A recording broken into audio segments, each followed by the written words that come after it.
the specifications for it, it says it shouldn't be any more than 16. So unless they added counterweights, I'm hoping it'll be lighter. I'm not too worried. This one here should have some rubber tires. Before I started the YouTube channel, I took a forklift from Cincinnati, or not Cincinnati, Cleveland, Ohio, down to Miami, Florida. And the forklift that we had steel wheels with like a little rubber band around the wheel. But basically steel, solid build wheels. And it was a larger forklift. I can't remember what kind it was, but they had added counterweight to it, and it had fallen through the bed of the truck, the board. It broke the boards, and I think that one came out to something like 22,000 pounds or something ridiculous like that. And yeah, so that was a nightmare. This one here, I'm hoping it will be lighter and I won't have that issue, but also I'll make sure to park it on one of the cross braces going underneath the boards, because unfortunately when that one fell through is because it was sitting in between the supports underneath the board, so there was clearly nothing under it. It was just all the weight was parked on, you know, a 2-inch piece of wood. And in the time of driving down south, hitting bumps and all this other stuff, it finally fell through. So this time I'll make sure it's parked on the support so that it's not weakening any of the boards, and we should be all right. But that's what we're gonna do. But first, we are gonna go get some cheap fuel. I am down to just under half a tank, but before heading up north where all the fuel gets expensive, I'm gonna stop. There's an RTS fueling at a Circle K, about an hour away from where I am right now. I forget where it's at, but it's a Circle K, and I think the going price is $2.87. So we're going to top off with some of that, take about 50-60 gallons or so, probably 50 gallons, and then head on up north. Well, go to Charlotte, pick up our forklift, and then head on up north into Pennsylvania, and hopefully have that dropped off midday tomorrow. That would be my guess. So, meantime, gonna cruise, and I'll talk to you guys here later.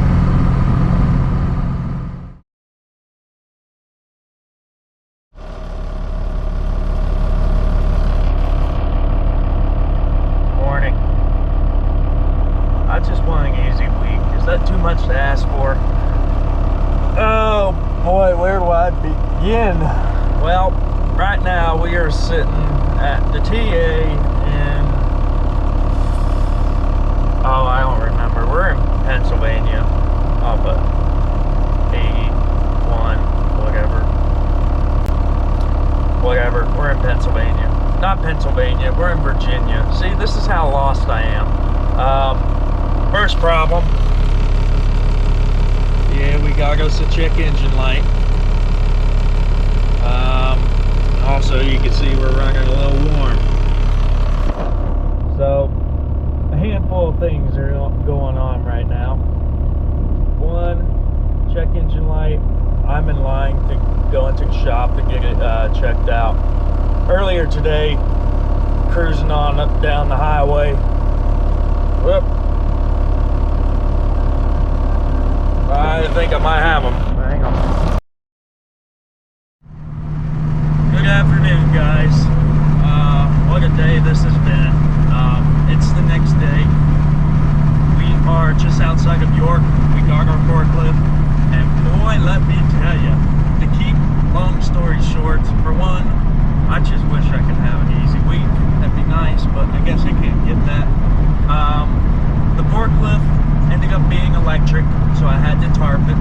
They were originally just, the people I was picking it up from, they were just going to say, no, we don't want to ship it on your truck. We want it to be in a van. But they called to the people who I'm delivering to here, and they said, we don't care, it's just have them put a tarp over it, let her go. So we did that. But then also the forklift was about 8,000 pounds heavier, or about 6,000 pounds heavier than what we thought. I was told that the under 19 or something like that. It ended up with the forklift and the charger that's sitting on its forks.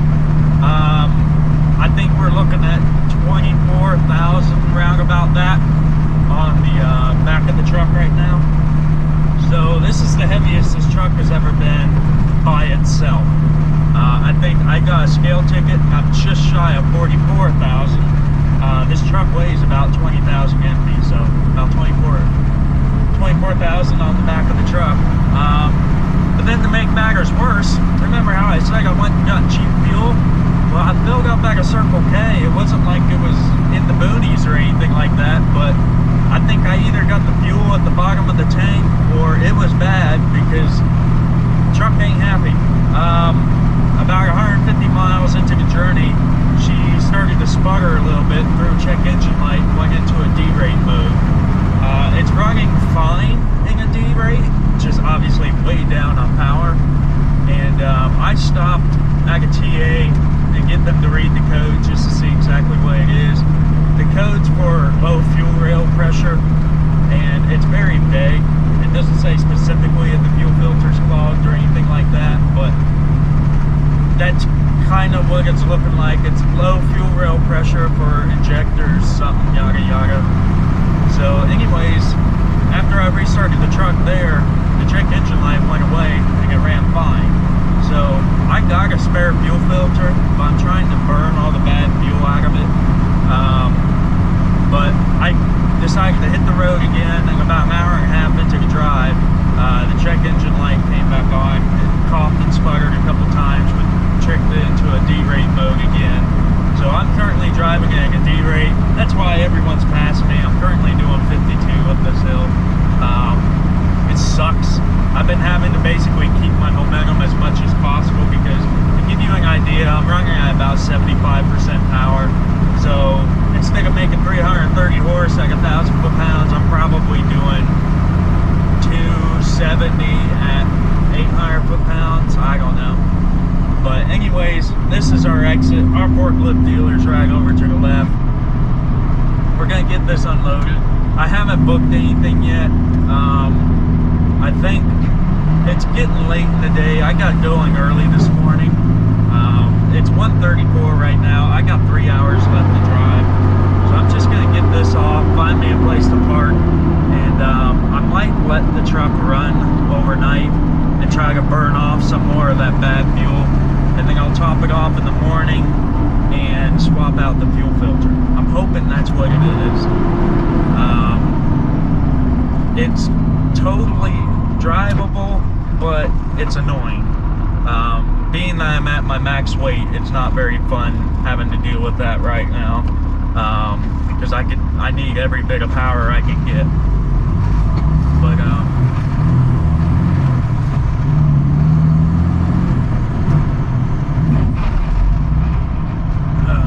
for the most part though, it hasn't been too bad. A little stressful. Again, if I keep my momentum up, the truck can hang at its own pace.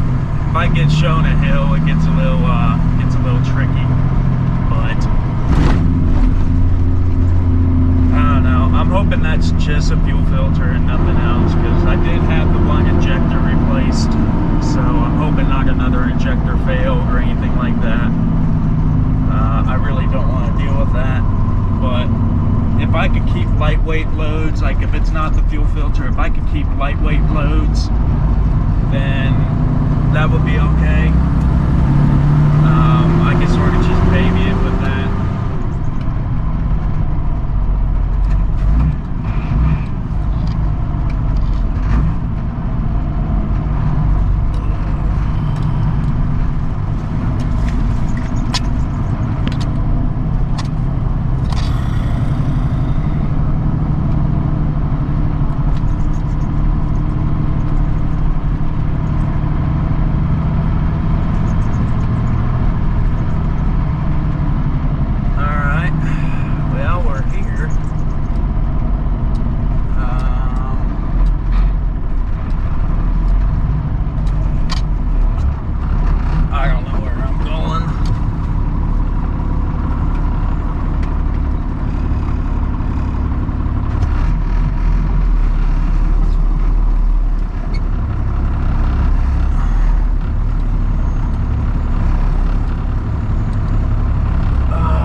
And she dies.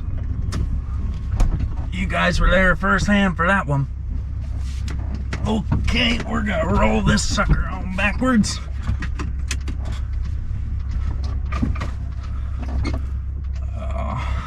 Will she restart? Oh, you gotta be shitting me. It dies right here. I got nothing on the key again. Oh boy. Keep on rolling. Keep on rolling. Oh, you son of a bitch.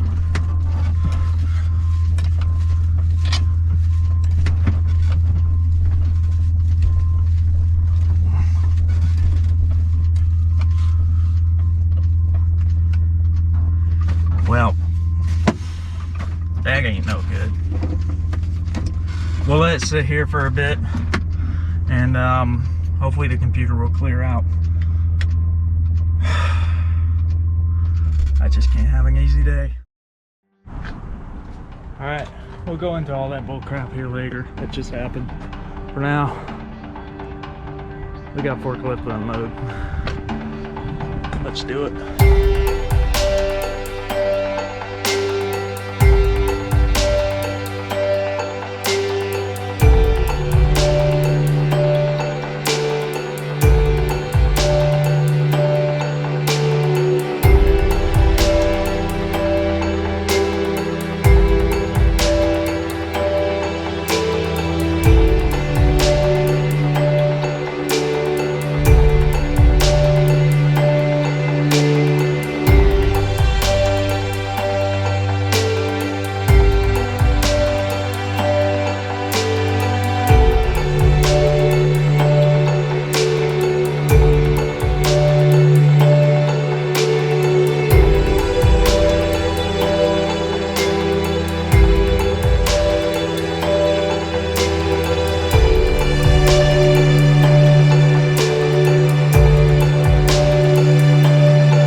Hey guys, we're done for today. I don't know what's going on anymore. So as you saw, we unloaded the forklift. But before the forklift happened, I was talking about all this other stuff with going on. And then the truck throws a curveball at me and dies right there in the parking lot. Well, that was that key switch fuse that I've been having issues with in the past. I thought I found out why it was doing it. I was wrong. I thought it had something to do with the ABS, because whenever that fuse would blow, if you hook up a computer, there's a fault code for the ABS. And after calling Bendix, they told me what it was for and yada yada. I chased down the engine brake relay, which is what it was part of, and that engine brake relay does in fact go to the key switch fuse. And I thought that was it. Oh boy, was I wrong. The truck sure showed me. So it died, blew that fuse. I had to quickly pull it out, put a new one in it. When I put a new one in it, just like all the other times, I think I had to turn around where I was, where you saw me sitting. I backed up, turned back around, head back up that hill, died again.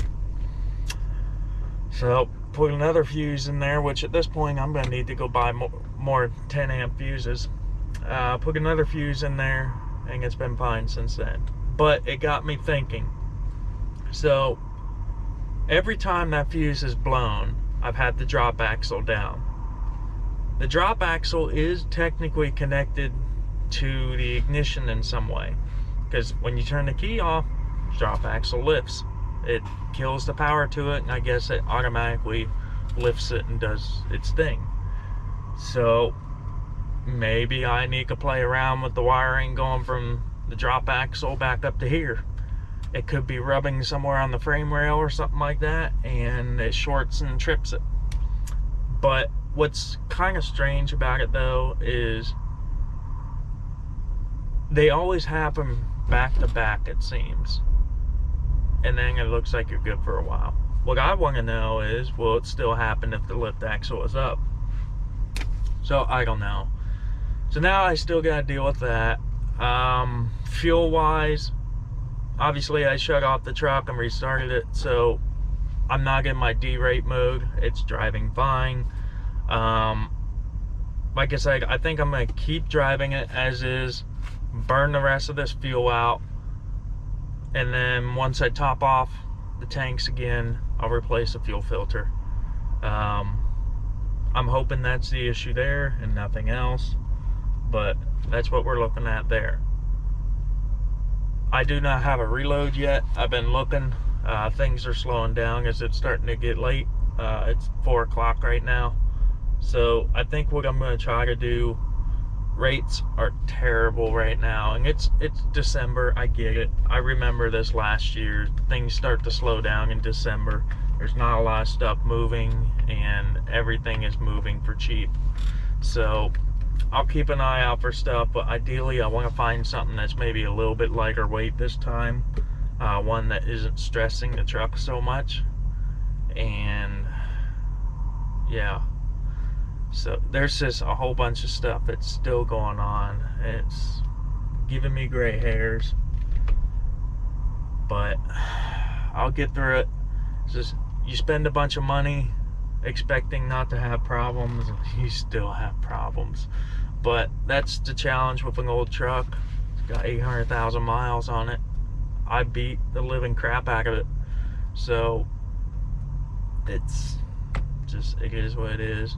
Oh, the other thing I mentioned was cooling issues. It's doing fine right now, but you might have seen this in the last video. I mentioned it in a comment.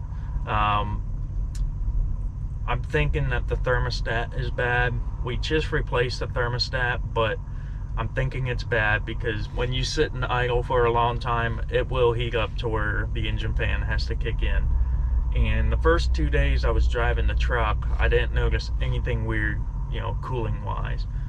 After that, I went to get the truck washed, and when I was sitting there, that was when I started noticing the truck getting hot, and the engine fan would have to kick on to bring it back down. So after that, I started paying attention to it, and sure enough, there's been issues. If I go up a really long hill, it will heat up. And the other weird thing is, normally once the temperature starts to rise, the engine fan will kick in at around 215 degrees to cool itself back down. It's not kicking in to like 230 now, and I do not like that. 230, that's freaking hot. So I don't like that. Earlier this morning, bringing that forklift up here, we went up, oh, what was it? Fancy Gap. Went up the hill at Fancy Gap, just after you get into Virginia, and I crawled up that hill at about 40 miles an hour, real easy on the throttle, and about halfway up it, and it's like 32, 33 degrees outside. Halfway up, I look down and I see it's creeping up on 230 degrees, and it wasn't long after that, I was starting to get nervous. I was like, is this engine fan going to kick in? And shortly later, it finally did. And when it did, it brought it back down to 200. But I do not like it getting that hot. I never liked it when it got up to like 215, 220. But 230 is way too hot for me. So I got a number of things that I need to sort out. But we're just going to play things by ear. We're going to keep going, but try to baby this and try to fix things as we go. But anyways, that's it. I've been rambling now, so we're done, and I'll talk to you guys later. Thanks for watching.